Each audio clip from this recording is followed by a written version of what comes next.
राम राम बंधुओं, ज्योतिर्लोक में आपका फिर से हार्दिक स्वागत है। जनना शौच पर हम चर्चा कर रहे हैं और जनना शौच में श्राव पात विचार कर रहे हैं।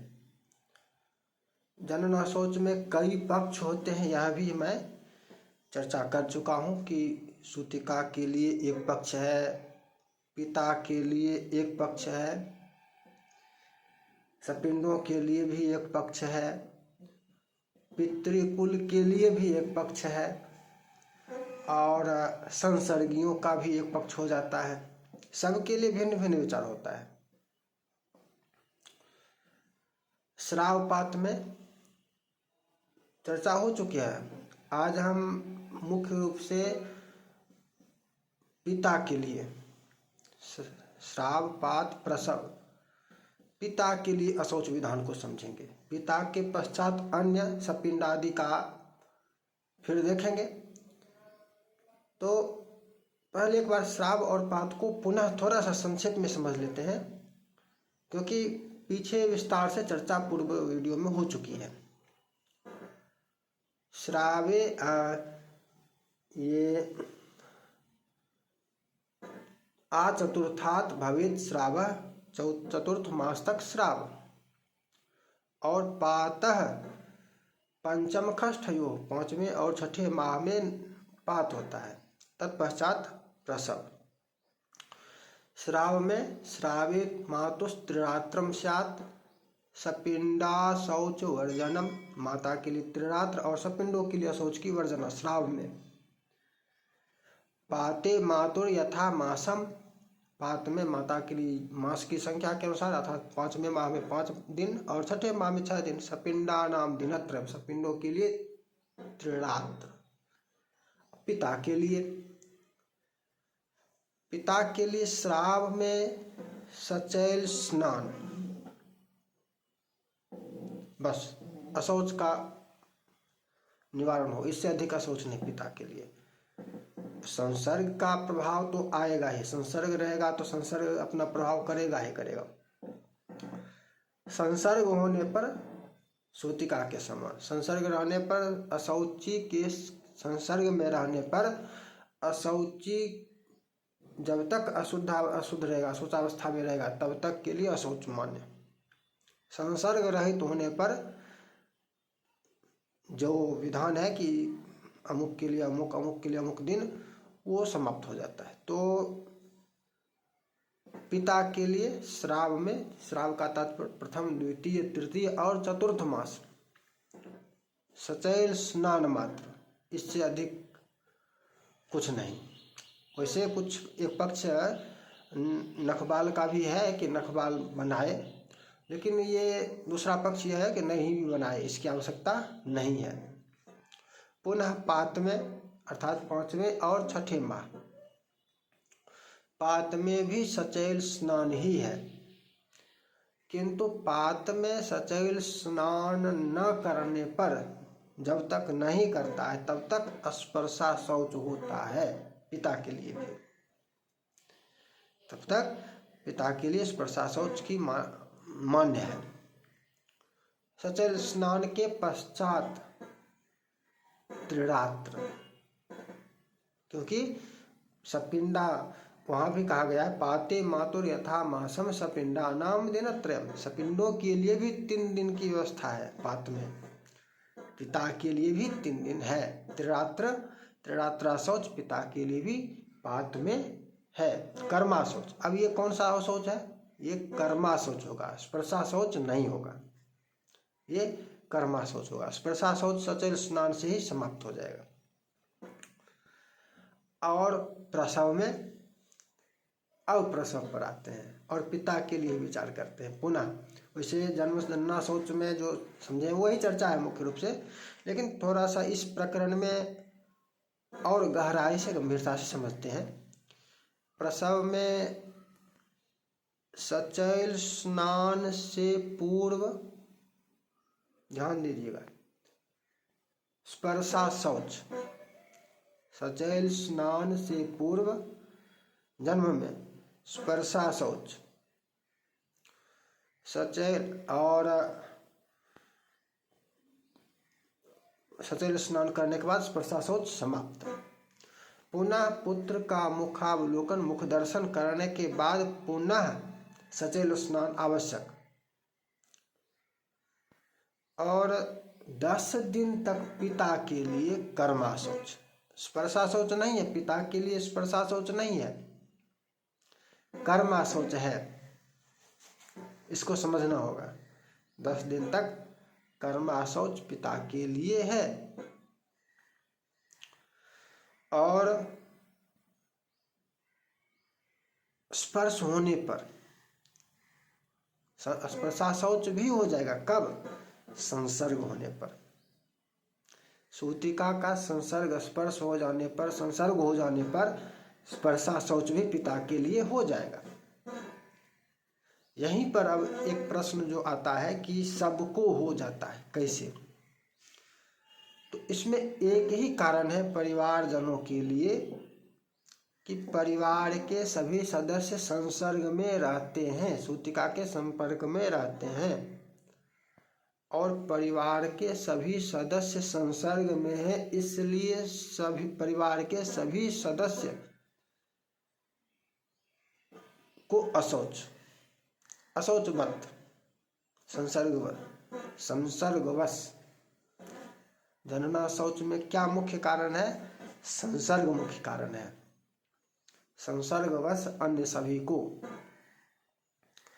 अब कन्या जन्म में, ये पुत्र जन्म का था। पुत्र जन्म में सचैल स्नान से पूर्व स्पर्शा शौच और सचैल स्नान के पश्चात कर्मा शौच।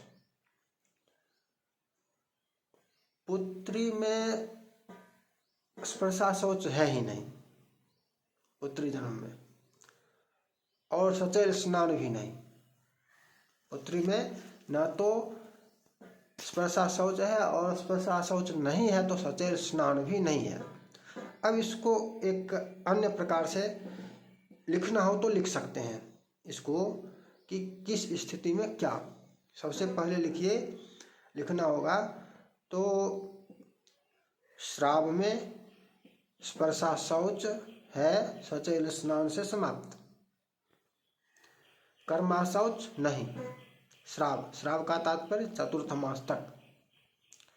पात में स्पर्शा शौच है, इसलिए सचैल स्नान, और 3 दिन का कर्मा शौच। 3 दिन का कर्मा शौच पात में।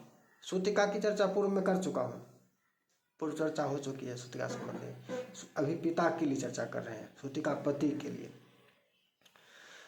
और इसके बाद पुत्र जन्म हो तो स्पर्शा शौच है, सचैल स्नान से स्पर्शा शौच का निवारण, और कर्मा शौच 10 दिन का। कन्या जन्म हो तो सचैल स्नान फिर भी होगा, एक बार होगा ही होगा, लेकिन स्पर्शा शौच नहीं है। कर्मा शौच फिर भी है। कर्मा शौच पुत्री जन्म में भी 10 दिन का है। इसके अतिरिक्त अन्य प्रकार के जो क्षेत्र इत्यादि पुत्र होते हैं, जैसे वर्तमान में वो अनेक प्रकार की विधियां हैं, तो इसमें 3 दिन का ही कर्मा शौच होता है। और एक नीच समागम से जो संतान उत्पन्न हो उसका कर्मा शौच भी नहीं होता है, सचैल स्नान मात्र ही उसमें कर्तव्य होता है। तो ये पिता के लिए है, सूतिका पति के लिए। प्रसूतिका सूतिका के पति के लिए जन्म संबंधी शौच विधान है। जन्म में 3 पक्ष जो है, श्राव, पात और प्रसव, तो ये तीनों पक्ष एकत्र रूप से लिखने की आवश्यकता होती है। अब यहाँ पर संसर्गी में मात्र सूतिका से संसर्ग का दोष होता है, इसका भी ध्यान रखना है। सूतिका से संसर्ग का ही दोष होता है, स्पर्श का। सूतिका को स्पर्शा शौच सूतिका के स्पर्श से ही प्राप्त होता है, प्रभावी होता है। जो भी संसर्गी है, जो भी सूतिका का स्पर्श कर लेगा, उसको भी स्पर्शा शौच हो जाएगा। जन्मा शौच, उस जन्म शौच में वो प्रभावित हो जाएगा, स्पर्श करने वाला संसर्गी। लेकिन परिवार के अन्य सदस्य, जनना शौच में सभी सदस्यों से स्पर्शाशौच संसर्ग का नहीं होता है। मात्र स्पर्श करने से, परिवार के अन्य सदस्यों का स्पर्श करने मात्र से ही संसर्ग जन्य अशौच नहीं होता है।